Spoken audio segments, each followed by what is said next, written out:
Hello everyone and welcome to the end of turn 5. So we've also completed the German turn now of my solo playtest review of, well, not review of course, but my solo playthrough. And it is a playtest of my Memoir 44 scenario called Payback on Operation Bagration, the initial stages of it. So we've come to the end of turn 5. The preliminary score is 24 for the Germans and 5 for the Russians. Again, one of the ways to score victory points is by means of conquering towns and cities, and they all start in possession of the German player except for one. So that's why the Russians are trailing behind, and of course it's still a bit of a playtest, and we'll see if any changes are required. And speaking of changes, I have actually already made a couple of changes. For those of you who have been watching my series so far, or at least part of it, you may have noticed that there were a couple of trains which were needed to transport the German units. But that really didn't turn out the way I wanted it to. It was a bit too cumbersome, and it wasn't, I don't know, I just didn't really like it, so I've decided to change that a little bit. There are 3 entry points now for the German player. One of them is in Pinsk, and note that if you have, I'm not entirely sure what the rules are for armor, not artillery in marshes, but I'll look it up, but for sure armor and artillery on railroads move very slowly, so it will take a long time anyway for a unit to really reach the front lines if you start here. And I guess that also very neatly symbolizes partisan attacks on the railway system, on the supply system, etc. So you enter here, and infantry can move a little bit faster, but and if they got a ground reinforcement, let's say it's artillery, the first turn they'd enter here and they can't move. Second turn they'd be here, then they'd be here. So it would take ages for them to get into position, and I guess that neatly symbolizes what I wanted it to do. Another entry hex is here, just to the south of, actually to the west of Minsk. This is an entry hex, and there's one more over here on the northern edge of the board, close to the town of Dishna. Note that these two, that they are railroad bridges, but actually they're just normal railroad, but I completely ran out of summer railroad and winter railroad, so I had to use these two. And this is another place where reinforcements can enter, and I've done it for the two of these retroactively. So I forgot about the trains. I've actually already removed them because I really didn't like the way that was turning out. So this unit probably would have been here by now, and this unit would have been here by now.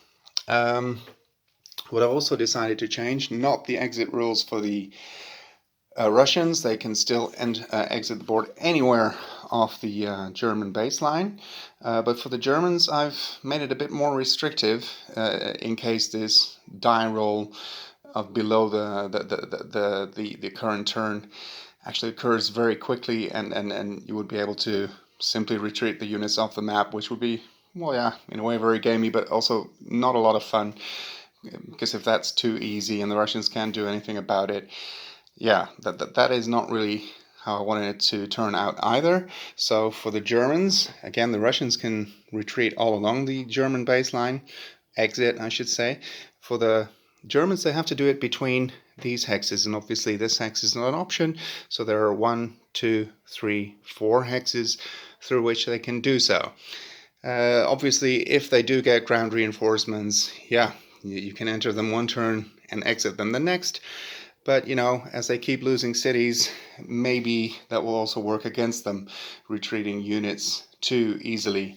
And something else the Russians can actually do about it is, once they get the applicable ground reinforcement roll, they can, as long as they're not adjacent to an enemy unit, so obviously maybe in a way the Germans want to leave a certain unit here, but that of course also means that further ground reinforcements can enter, which also means they can't leave because the hex is taken.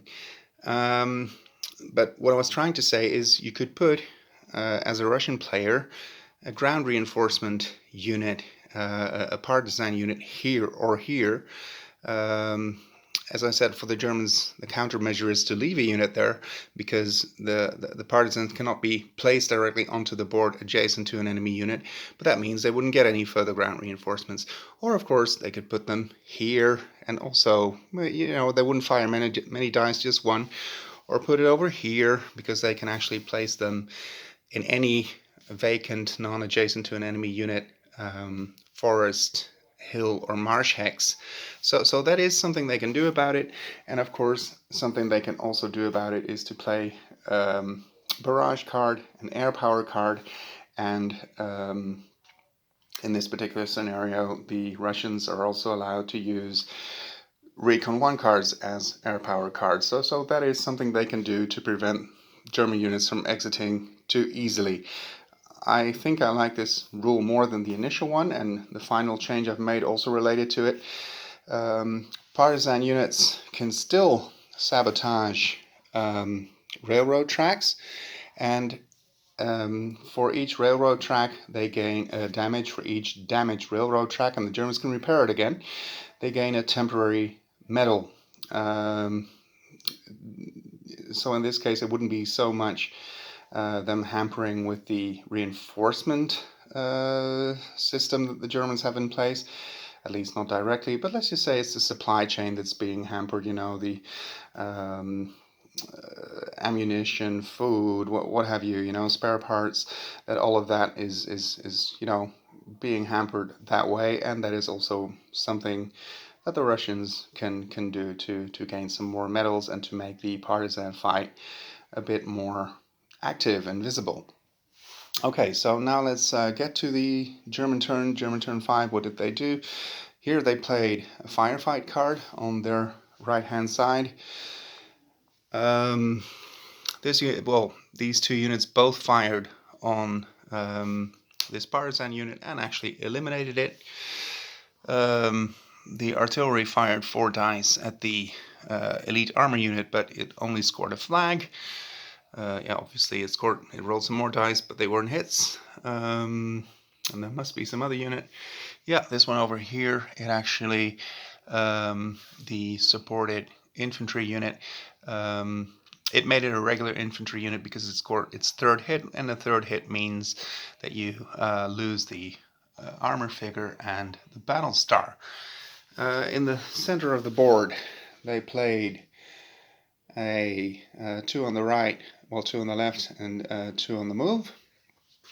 They actually got a half-track unit as a ground reinforcement. This was an on the move, and I was happy very glad and fortunate to receive it, because otherwise the X would have been blocked and they wouldn't have been able to enter in the first place. This was an on the move. Infantry moves normally along railroad hexes, so that was an on the move. Let's see, these two were the units that attacked. The Tiger here killed one of the tank figures. The tank destroyer unit attacked the armored artillery but did not score any hits. And this unit retreated from the trenches because it's an easy medal because it's down to a single figure. And I could have placed it here on the railroad hex, but then on the next turn maybe the Russians would move this armor unit forward and fire 3 dice at it. So I thought it might be better to, for now, retreat it 1 hex onto the hill and then later via the road and retreat it further back towards the German baseline. Finally, on the left board for the Germans, I played an all on the right. This armor unit moved into the woods from somewhere over here. The Tiger unit moved from these woods to these. And there were some attacks over here. The artillery unit fired, I believe, actually, the Russian unit tried to ambush the Germans. I think I actually reduced the number of dice there, which I shouldn't have done in the ambush because it's an engineer unit and the dice are not reduced. I think I forgot to do that, but anyway, there were no successes. So the German unit attacked, and killed 2 units outright, I believe. Then this unit killed one more, and well, there was a flag, and there's only one left, and they all attacked this unit, and there's one figurine left. Yeah, so that neatly sums up the German turn, I think. And I do have some more thoughts to share already on things that I actually like and things that I don't like. Not going to go into it too much because I want to keep on playing for now. But I would have liked for the Russians to make some more headway already, and there are ways in which they could have done that. But for instance, over here near Vitebsk, it's also very, very difficult because of the terrain and everything. Here they are making some headway, I believe. And as soon as the towns start changing control, then you will really see the medal count changing as well. But I would have liked for a stronger Russian opening in the beginning.